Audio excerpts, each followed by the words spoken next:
নমস্কার বন্ধুরা, মুক্তা সোয়ার্ল্ডে সবাইকে স্বাগত। সবাই কেমন আছো? আমি তো খুব ভালো আছি, আশা করি তোমরাও ভালো আছো। চলো, আজকে নিয়ে এসেছি একটা ভেজ আইটেম, ভিন্ডি কি সবজি, যেটা আমরা ঢ্যাঁড়স বলে থাকি বা লেডিস ফিঙ্গার বলে অনেকে জানো। তো আর এটা এমন একটি সবজি, মানে অনেকেই হয়তো খুব ভালোবাসেন বা অনেকে একদমই পছন্দ করেন না। বিশ্বাস করুন, আমিও সেই না পছন্দ করার দলেই একজন মানুষ ছিলাম, কিন্তু ভেন্ডি দিয়ে বেশ কিছু সবজি এত স্বাদ হয়, আজকে রেসিপিটা দেখলে সেটা বুঝতে পারবেন। চলুন স্টার্ট করা যাক। এর জন্য প্রথমেই আমি নিয়ে নিয়েছি ফ্রেশ কিছুটা ঢ্যাঁড়স, একদম ধুয়ে নিয়েছি। ঢ্যাঁড়সটা ধোয়ার আগেই, মানে কাটার আগে যদি ধুয়ে নেওয়া হয়, তাহলে যে একটা স্লিপ ভাব থাকে সেই ভাবটা অতটা আসে না। এই জন্য সবসময় ঢ্যাঁড়স আমি কাটার আগেই ধুয়ে নিই ভালো করে, যাতে কেটে আর না ধুতে হয়। আর সাথে নিয়েছি 4টে আলু আর 3টে পেঁয়াজ। এই 3টে মাত্র উপকরণ দিয়ে বিশ্বাস করুন এত সুন্দর একটি সবজি হবে, যা গরম ভাতের সাথে, রুটির সাথে, বাচ্চাদের টিফিনে পর্যন্ত দিলে চেটে পুটে খাবে। তো দেখুন, ঢেঁড়সগুলোকে আমি একদম 2 পিস করে কেটে নিচ্ছি এবং ছোট হলে 1 পিস করে কেটে নিচ্ছি। আর এর জন্য ইউজ করব একটা সিক্রেট মশলা। পুরো রেসিপিটা দেখতে থাকুন, ভালো লাগলে অবশ্যই সাবস্ক্রাইব করে আমার পাশে থাকবেন।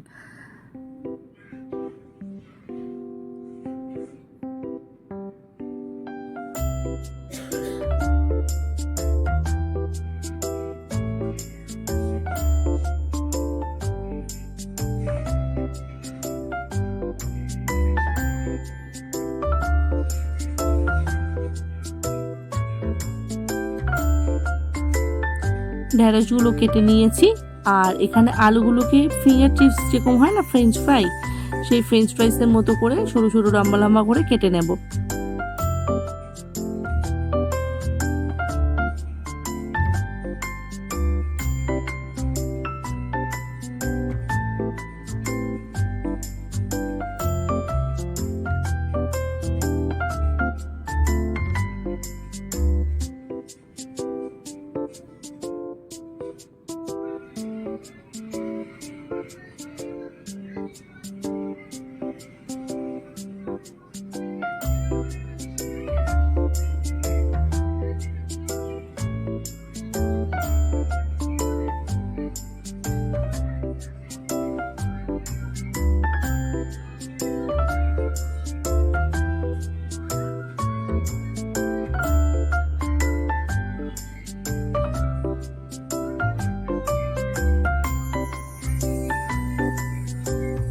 আলুগুলো আমি কেটে নিয়েছি, এবার পেঁয়াজগুলোকে আমি কুচি কুচি করে কেটে নেব।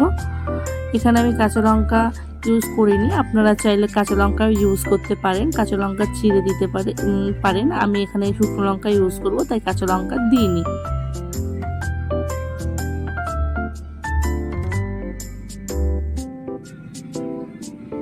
ব্যাস, আমার সবজি বানানো পুরো কমপ্লিট।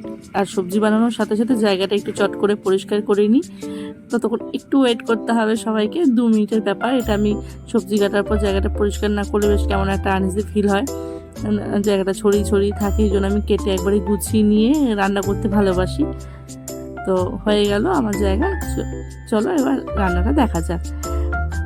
দেখো, এদিকে এইভাবে কেটে নিয়েছি আমি ঢেঁড়সগুলো, এইভাবে আমি ফ্রেঞ্চ ফ্রাইসের মতো আলু নিয়েছি, আর নিয়েছি এখন কাঁচা পেঁয়াজ কুচিয়ে। আর যেটা বলছিলাম সিক্রেট মশলা, সেটা হচ্ছে এই ম্যাগি মশলা।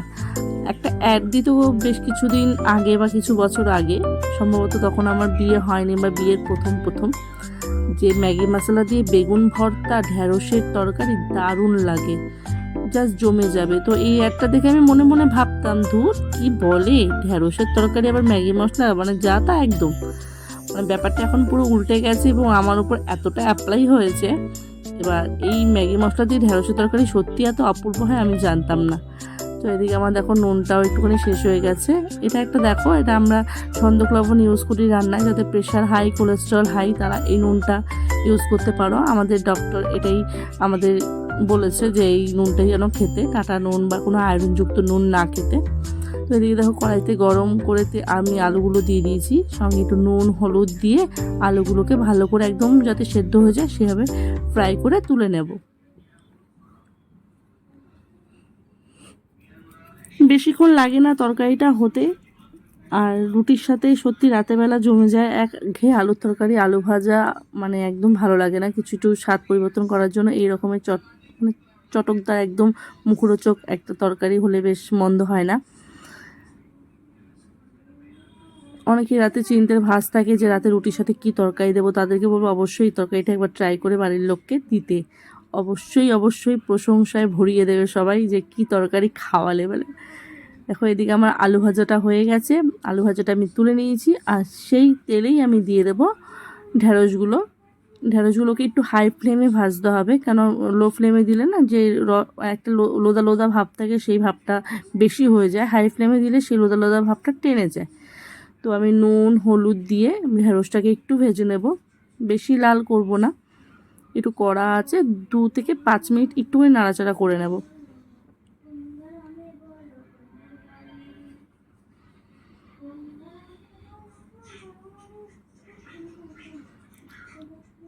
আর এই ঢেঁড়স ভাজার সময় একদমই ঢাকা দেবে না, তাহলে একটুখানি ক্যাতকেতে টাইপের হয়ে যাবে, ভেঙে যাবে ঢেঁড়সগুলো।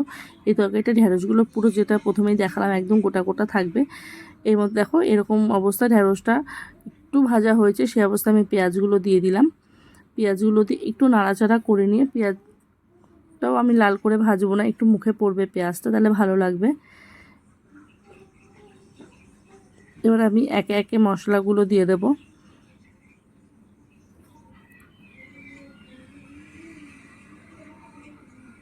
পেঁয়াজটা যাতে মজে যায় আমি 2 মিনিটের জন্য ঢাকনা দিয়ে দিলাম, জাস্ট 2 মিনিটই, যাতে পেঁয়াজটা একটু নরম হয় বাট পুড়ে না যায়। এবার আমি একে একে মশলাগুলো দিয়ে দেবো। হলুদ গুঁড়ো, যেহেতু আমি লঙ্কার চিড়ে দিইনি তাই লঙ্কার গুঁড়ো দিলাম। যেহেতু ঝালটা ভালো খাই আমরা প্রত্যেকে, ওই জন্য 2 চামচ দিলাম। ঝালটা তোমরা পরিমাণ মতো দেবে। আর সামান্য জিরের গুঁড়ো। আর এই কোয়ান্টিটিতে আমি পুরো একটা ম্যাগির মশলার প্যাকেট দিয়ে দেব। এটাই হচ্ছে মেন ইনগ্রেডিয়েন্টস বলতে পারো।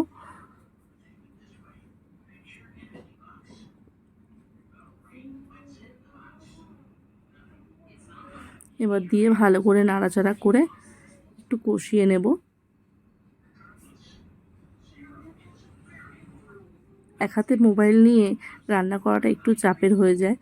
আমি স্ট্যান্ডটা এখানে বসানো সেভাবে স্কোপ পাই না, তাই স্ট্যান্ডটা সবসময় বসাতে পারি না। আর বসাতে গেলেও চটজলদিতে খুব সময় লেগে যায় সেট করতে করতেই।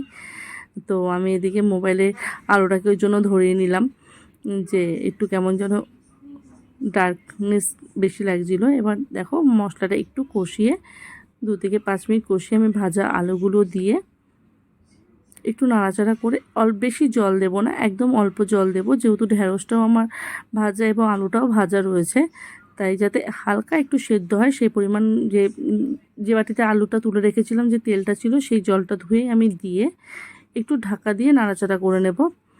নাড়াচাড়া করে নামিয়ে পুরো একদম সার্ভ করে দেবো রাতে ডিনার প্লেটে।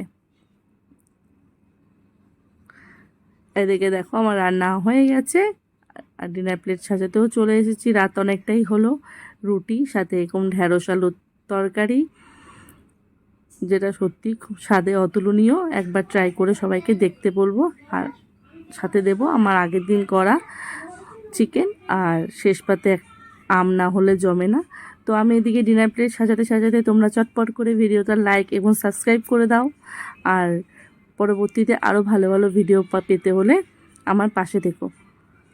গুড নাইট, সবাই ভালো থেকো, সুস্থ থাকো। খুব তাড়াতাড়ি দেখা হবে তোমাদের সাথে নতুন ব্লগে বা নতুন কোনো কুকিং ভিডিওতে। ততক্ষণ টাটা।